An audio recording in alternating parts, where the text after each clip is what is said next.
हैं यूकेपीएससी और आपको बता दें कि अभ्यर्थियों के नाम जारी कर दिए गए हैं। पटवारी भर्ती परीक्षा के 44 और जेईई परीक्षा के 12 अभ्यर्थियों के नाम सामने आए हैं।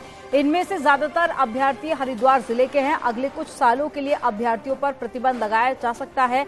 पटवारी भर्ती परीक्षा में नकल का मामला सामने आया था, जिसके बाद तमाम जो छात्र थे उनमें आक्रोश भी देखा गया था।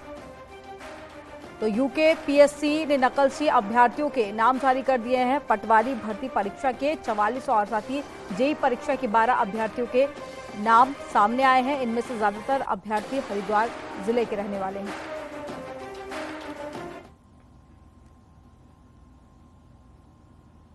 और प्रतियोगी परीक्षा की तैयारी कर रहे युवाओं का प्रतिनिधिमंडल शनिवार सुबह मुख्यमंत्री पुष्कर सिंह धामी से मिला। प्रतिनिधिमंडल ने मुख्यमंत्री के सामने अपनी बातों को रखा और सीएम धामी ने भरोसा दिलाया कि प्रतियोगी परीक्षाओं को लेकर समय समय पर युवाओं के इनपुट्स लिए जाएंगे। उन्होंने दोहराया कि सरकार सभी पेपर को पारदर्शी बनाने के लिए प्रतिबद्ध है और इसी के लिए नकल विरोधी कानून भी लाया गया है।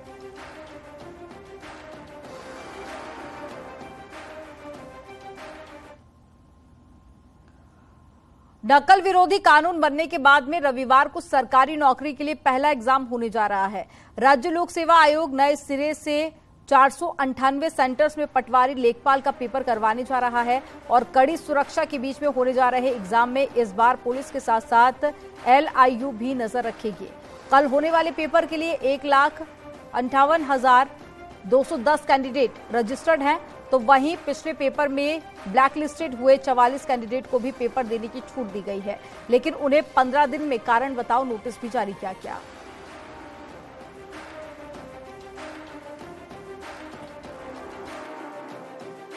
धारा 144 लागू है और इस परिप्रेक्ष्य में कि परीक्षा शांतिपूर्ण, सुव्यवस्थित और पारदर्शी तरीके से हो, सुरक्षा के व्यापक बंदोबस्त किए गए हैं। और जहां तक देहरादून में करीब 29,000 से अधिक लोग ये परीक्षा दे रहे हैं और यहाँ पे कुल 72 सेंटर हैं। धारा 144 लागू है और इस परिप्रेक्ष्य में कि परीक्षा शांतिपूर्ण, सुव्यवस्थित और पारदर्शी तरीके से हो, सुरक्षा के व्यापक बंदोबस्त किए गए हैं। और जहां तक देहरादून में करीब 29,000 से अधिक लोग ये परीक्षा दे रहे हैं और यहाँ पे कुल 72 सेंटर हैं। सुव्यवस्थित संपन्न हो, इसके लिए 29 से अधिक सेक्टर मजिस्ट्रेट और 5 जो है जोनल मजिस्ट्रेट लगाए गए हैं। और देहरादून के शहीद स्थल पर धरना दे रहे छात्रों ने अब रविवार को होने वाले पटवारी भर्ती एग्जाम नहीं देने की बात कही है। छात्रों का कहना है कि जब तक उनके साथियों को जेल से रिहा नहीं किया जाता तब तक उनका प्रदर्शन जारी रहेगा। छात्रों का यह भी कहना है कि सभी छात्रों की रिहाई के बाद आगे की रणनीति बनाई जाएगी, लेकिन जब तक साथियों की रिहाई नहीं होती तब तक आंदोलन जारी रहेगा। देर रात से सभी ये तो तस्वीरें आपको दिखा रहे हैं देहरादून से, जहां अब भी छात्रों का प्रदर्शन जारी है और मांग की जा रही है कि जिन छात्रों को हिरासत में लिया गया था उनको छोड़ा जाए, तभी हम एग्जाम देंगे और आंदोलन खत्म करेंगे। साथियों को अरेस्ट करा हुआ है, हम उनको छुड़ाने का प्रयास कर रहे हैं। जैसे वो बाहर आते हैं हम उसके बाद रणनीति तैयार करेंगे। क्या रणनीति हम लोगों की बनती है वो आप फिर आप लोगों के साथ साझा करेंगे। चलिए, वो भी बेवकूफ नहीं है। दूसरी बार जब हमने बोला है पहले जांच फिर परीक्षा, तो पहले जांच क्यों नहीं हो रही है?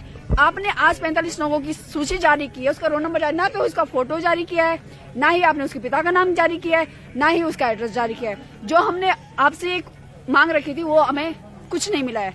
अब हमारी सिर्फ एक मांग है, बेरोजगार संघ की एक अध्यक्ष हैं, जो हमारे एक अध्यक्ष प्लस अन्य जो साथी हैं सबको रिहाई मिले। तो वहीं उत्तराखंड में देश का सबसे सख्त नकल विरोधी कानून लागू हो गया है। राज्यपाल ने अध्यादेश को मंजूरी दे दी है, जिसके बाद में मुख्यमंत्री पुष्कर सिंह धामी ने राज्यपाल का आभार जताया। अब भर्ती परीक्षाओं में पेपर लीक, नकल कराने या फिर अनुचित साधनों में लिप्त पाए जाने पर आजीवन कारावास की सजा मिलेगी और साथ ही 10 करोड़ रुपए तक का जुर्माना भी देना पड़ेगा। इस गैर जमानती अपराध में दोषियों की संपत्ति भी जब्त की जाएगी। वहीं अगर कोई अभ्यर्थी भर्ती परीक्षा में खुद नकल करते या फिर नकल कराते हुए अनुचित साधनों में लिप्त पाया जाता है तो ऐसे मामलों में 3 साल की सजा और न्यूनतम 5 लाख रुपए का जुर्माना भी देना होगा। तो वहीं दूसरे बार भी अगर कैंडिडेट दूसरे एग्जाम में नकल का दोषी पाया गया तो 10 साल की सजा और 10 लाख रुपए तक का जुर्माना देना होगा। कि अगर कोई परीक्षा में भाग लेने वाला अगर इसमें पकड़ा जाता है तो अगले 10 वर्षों तक वो परीक्षाओं में भाग नहीं ले पाएगा। नकल करवाने वाले जो गिरोह हैं, जो प्रमुख लोग हैं, अगर वो पकड़े जाते हैं तो उनको भी जहां 10 साल की कैद होगी वहीं सारी संपत्ति भी उनकी कुर्क होगी। जोशीमठ में हुए भू धसाव के मामले में नेशनल डिजास्टर मैनेजमेंट अथॉरिटी यानी कि एनडीएमए को रिपोर्ट सौंपी गई है और बड़ा खुलासा इसमें देखा गया। रिपोर्ट में जोशीमठ में भू धसाव का सबसे बड़ा कारण ड्रेनेज और सीवरेज बताया गया है। वहीं रिपोर्ट में जल्द ही समस्या का समाधान नहीं करने पर बड़े खतरे की संभावना भी जताई गई है। हालांकि पहले भी ये बात सामने आई थी कि ड्रेनेज और सीवरेज की समस्या से ही भू धसाव हुआ है।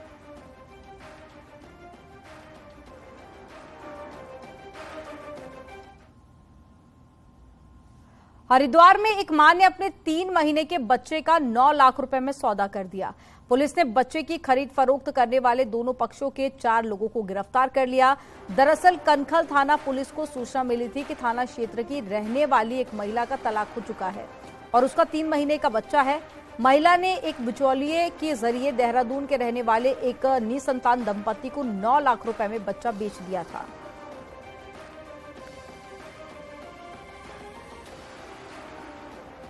3 माह का जो बच्चा था उसको उन्होंने सौदा किया था 9 लाख में एक बिचौलिए के माध्यम से, और एक दंपत्ति जिनके पास बच्चा नहीं था उनको मेल बच्चे की आवश्यकता थी तो उन्होंने इस बच्चे को लिया था। लेकिन पैसे की लेन देन और बिचौलिए के कारण कहीं कोई ऐसी हुई जिससे बात कहीं से आई गोपनीय रूप से, जिसमें पुलिस ने इसमें जांच करने के बाद मुकदमा दर्ज कर लिया है। 5 लाख रुपए जो लेन देन के थे वो बरामद हो गए। साथ ही साथ जो है बच्चे के जो नाना और उसकी मदर अरेस्ट हुई, एक बिचौलिया अरेस्ट हुआ। और इकबालपुर शुगर मिल में पिछले दिनों चीनी चोरी का मामला सामने आया था। वहीं अब मामले में गन्ना आयुक्त की तहरीर के आधार पर मिल प्रबंधक समेत 2 नामजद और कुछ अन्य लोगों के खिलाफ झबरेड़ा थाने में मुकदमा दर्ज किया गया। वहीं एसएसपी का कहना है कि करीब 1 लाख क्विंटल चीनी गोदाम में कम पाई गई थी, जिसकी कीमत करोड़ों रुपए में थी। साथ ही किसानों का बकाया गन्ना भुगतान भी अभी तक नहीं किया गया।